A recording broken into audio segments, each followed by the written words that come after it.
Iran పై యుద్ధం ప్రపంచ దేశాలపై తీవ్ర ప్రభావం చూపిస్తోంది. చాలా దేశాల్లో చమురు, గ్యాస్ కొరత ఏర్పడుతోంది. ఇప్పటికే కొన్ని దేశాల్లో చమురు, మరికొన్ని దేశాల్లో గ్యాస్ ధరలు విపరీతంగా పెరిగాయి. యుద్ధ ప్రభావం భారత్ పై పడిందా? దేశంలో చమురు ధరలు పెంచే ఆలోచన లేదని కేంద్రం క్లారిటీ ఇచ్చింది.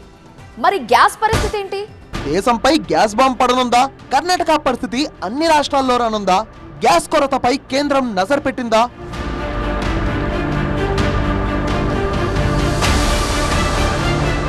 ఎస్, ఇవే సంకేతాలు ఇప్పుడు దేశవ్యాప్తంగా వినిపిస్తున్నాయి. ఇరాన్ పై అమెరికా, ఇజ్రాయెల్ చేస్తున్న యుద్ధంతో ప్రపంచ దేశాల అవసరాలపై తీవ్ర ప్రభావం చూపుతోంది.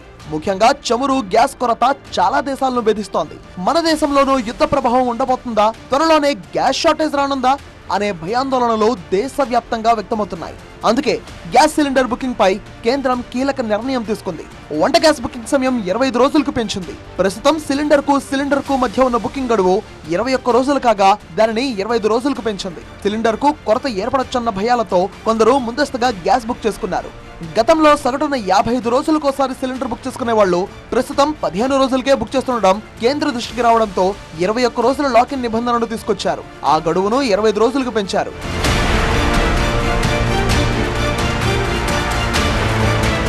కర్ణాటకలో ఇప్పటికే కమర్షియల్ గ్యాస్ సిలిండర్లు నిలిపివేశారు. దీన్ని నిరసిస్తూ కర్ణాటక వ్యాప్తంగా హోటళ్లు మూసివేశారు. ఇవాళ బెంగళూరులో హోటళ్లు బంద్కు పిలుపునిచ్చింది అక్కడి హోటల్స్ అసోసియేషన్. హోటళ్లకు వాణిజ్య గ్యాస్ సిలిండర్ల నిలిపివేతకు నిరసనగా హోటళ్ల బంద్కు సిద్ధమయ్యారు. పొరుగు రాష్ట్రాల్లో ఈ పరిస్థితులుంటే రేపు మన తెలుగు రాష్ట్రాల్లోనూ గ్యాస్ కొరత ఏర్పడనుందా అంటే అవుననే సమాధానం వినిపిస్తోంది. రేపో మాపో మన దగ్గర సైతం కమర్షియల్ సిలిండర్లకు బ్యాన్ పడే అవకాశం ఉంది. కమర్షియల్ సిలిండర్ల సరఫరా లేట్ అయితే ప్రధాన నగరాల్లోని హోటల్స్ పై తీవ్ర ప్రభావం పడనుంది. ఇళ్లకు వాడే గ్యాస్ కు ఇబ్బంది లేకుండా చూస్తామని కేంద్ర రాష్ట్రాలు చెబుతున్నా గ్రౌండ్ లెవెల్లో పరిస్థితులు వేరేలా ఉన్నాయి. అంతర్జాతీయంగా ఏర్పడ్డ పరిస్థితులతో ఇప్పటికే ఇండేన్, HP లాంటి గ్యాస్ ఏజెన్సీలు 1 డే డెలివరీ కాస్త 3 days, 1 week చేశారు. కొన్ని చోట్ల బుకింగ్ చేసి వారం దాటినా సిలిండర్ డెలివరీ అవడం లేదు. డబ్బులు కట్టి తీసుకునే సిలిండర్ల పరిస్థితే ఇలా ఉంటే ఏపీలో పేదలకు ఏడాదికి 3 సిలిండర్లు ఫ్రీగా ఇస్తున్నారు. తెలంగాణలో 500 రూపాయలకే గ్యాస్ సిలిండర్ అందిస్తున్నారు. గ్యాస్ కొరత కారణంగా ఫ్రీ పథకాలకు ఇబ్బందులు ఎదురయ్యే పరిస్థితులున్నాయి.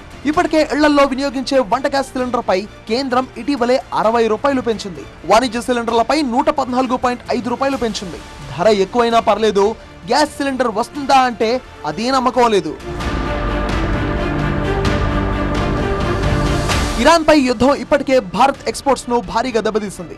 యుద్ధం ఇలాగే కొనసాగితే రేపు గ్యాస్ సరఫరాపై కూడా తీవ్ర ప్రభావం చూపే అవకాశం ఉంది.